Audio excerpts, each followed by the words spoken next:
हातामध्ये यायला बघतात ते आम्ही त्या आयुक्तांना दाखवून निदर्शनामध्ये आणून झाले। त्या ठिकाणी महापौर सुद्धा होते, महापौरांना सुद्धा आम्ही सांगून झाले जे आठवा धूळ केलेला आणि ह्या ठिकाणी जाग्यावर आपल्या प्रभागाचे एक झेडो सुद्धा लोखंडे साहेब म्हणा, लराडे साहेब म्हणा, इंजिनियर म्हणा, त्या माध्यमातून आमचे जे काम केलेलं या ठिकाणी मी स्वतः सुद्धा नगरसेविका म्हणून त्यांनी ज्या हातीने लक्ष घालून जे रस्त्यामध्ये जे पोल वगैरे सुद्धा होते ते पण बाजूला काढलेलं आहे। सर्व झाडे झुडपं सुद्धा आम्ही काढून दिलेलं त्या भागातनं, कारण की गजानन महाराजांची पालखी खूप मोठ्या प्रमाणात यायला बघते। आपण बघतो की आषाढी वारी असल्याने, कारण की पंढरपुरामध्ये खूप मोठ्या विठुरायाचे दर्शन घ्यायला सर्व माझे नागरिक लाखो भक्त जायला बघतात चालत पायी, त्यांना कुठलाही धोका न निर्माण होता आणि त्या माध्यमातून आम्ही काम करत आहे। आणि नागरिकांनी सुद्धा आम्हाला सहकार्य केले की इथं जे आता आम्ही वाल्को म्हणजे भिताड पाडत आहे पोलीस चौकीचं, त्याला कुठल्याही लोकांना धोका न होता आणि कुणालाही हानी न पोहोचवता हे चांगल्या पद्धतीने काम झालेलं आहे। आणि सर्व महानगरपालिकेचे सुद्धा अधिकाऱ्यांचे म्हणा, आयुक्त साहेबांचे म्हणा, पूर्ण स्टाफ म्हणा, अपूर्वा मॅडम म्हणा, त्यांनी सुद्धा आम्हाला सहकार्य केले।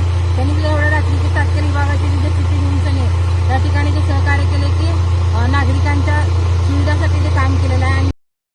लाईक करा, कमेंट करा आणि हो सबस्क्राईब करायला विसरू नका।